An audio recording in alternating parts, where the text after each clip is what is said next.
Have you ever wondered how an entire country tries to shape its own future? Well, one massive plan in Malaysia says the answer begins in the classroom. Today, we're going to break down the national education blueprint, and we're zeroing in on what may be its most important mission, completely reinventing what it means to be a teacher. I mean, really think about that for a second. If you want to change everything, the economy, society, the whole culture, where do you possibly start? The answer is so simple and so powerful. You start with the people who are shaping the next generation. You start with the teachers. So, to get our heads around what Malaysia's doing, we have to look at the master plan first. And this isn't just a few new rules or some small projects. No, this is a massive top-to-bottom vision for transforming their entire educational world. And at the very heart of all this is something called the PPPN, or the Malaysian Education Development Plan.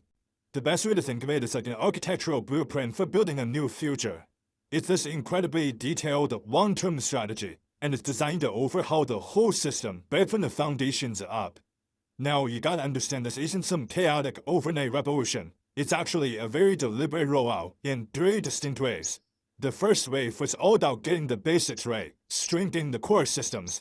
The second, which is where they've been focusing, is about driving huge, system-wide change. And the final wave, that's about pushing towards a real excellence, where the system can pretty much sustain and improve itself. So what's the big picture here? What is this massive plan trying to do? Well, it lays out 5 major goals or aspirations for the entire education system. And these are the big ticket items, covering everything from making sure every single kid has access to a great school, to building up national unity and just making the whole system run better. But of course, the system is only as good as the students who come out of it. So that brings us from these huge, system-level goals right down to the individual. What does success actually look like for a student going through this new system? The plan gets really specific here. It outlines 6 key goals for every single student. And, this goes way beyond just getting an A on a test.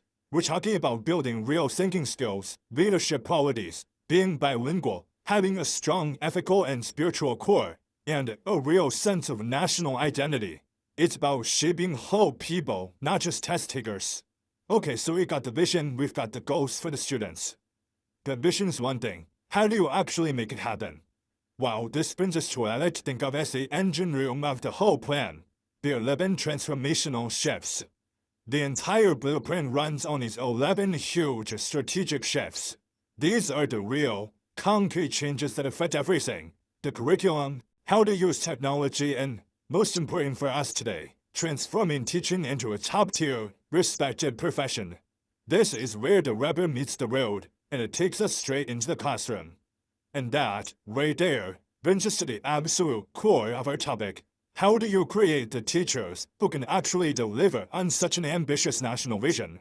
This is where that massive blueprint really comes to life, in the training of a whole new generation of educators. Before we get into the nuts and bolts of the training, you have to understand the philosophy behind it. This quote from the source material is, "Wow, it's powerful. It frames teaching as so much more than a job. It's a deep responsibility. Teachers are accountable to themselves, to their community, and to a higher purpose. This idea is the foundation for everything else."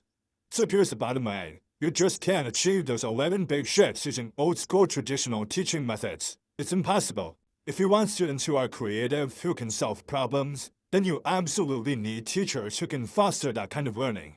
The plan demanded a complete revolution in pedagogy. And the answer to that demand is a concept called KPPB. It roughly translates to meaningful learning pedagogical capacity. And look, it's not just a fancy bit of jargon, it's a completely different way of thinking about learning. The goal is to get students to stop just memorizing facts and start using that knowledge to explore ideas, create new things, and most importantly, solve actual, real-world problems. And this isn't some vague philosophy they just talk about. Teachers are actually trained in a clear, 4-step process to make this happen. First, you have to deeply understand the content. Step 2, and this is so important, is to look at the learning goals from the student's point of view. What's in it for them? Then, you define what success looks like. And finally, you design the whole lesson around empowering students to take what they've learned and apply it. And this slide just nails the difference. The old way was chalk and talk. The teacher stands at the front. They lecture and you memorize it for the test.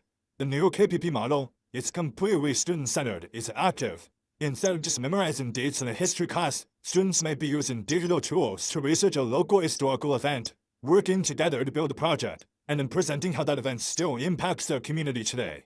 It's a night and day difference. And I really want to stress this point. Technology here isn't just an extra. It's not a gimmick. It's woven into the very DNA of this new way of teaching. It's a core tool used to make learning more collaborative, more engaging, and way more connected to the world outside the classroom walls. So, after all this, after the big national plan, the 11 shifts, this whole new approach to training, what kind of teacher do you get at the end? What does this new era educator actually look like? Well, what emerges is a vision for a true 21st century teacher. This is someone who is a lifelong learner, always updating their own knowledge. They're focused on nurturing the unique potential in every student. They reflect on their own practice to get better. They plan these modern, exciting lessons, and they get how important it is to embrace cultural diversity. It's a huge shift from just being an instructor to becoming a real facilitator, a coach, and a mentor. And in the end, it all comes back to the plan's biggest goal, which this image captures perfectly. The whole point is to cultivate these amazing, well-rounded teachers, because the understanding is that they are the absolute key to unlocking a thriving future for the entire nation. And that really brings us to our final thought. Looking at this incredible, comprehensive plan for raising up a new generation of teachers, it leaves me with one big question for you. In a world that's changing faster than we can keep up, what do you think is the single most important skill a teacher will need to prepare their students for a future that none of us can even really imagine yet?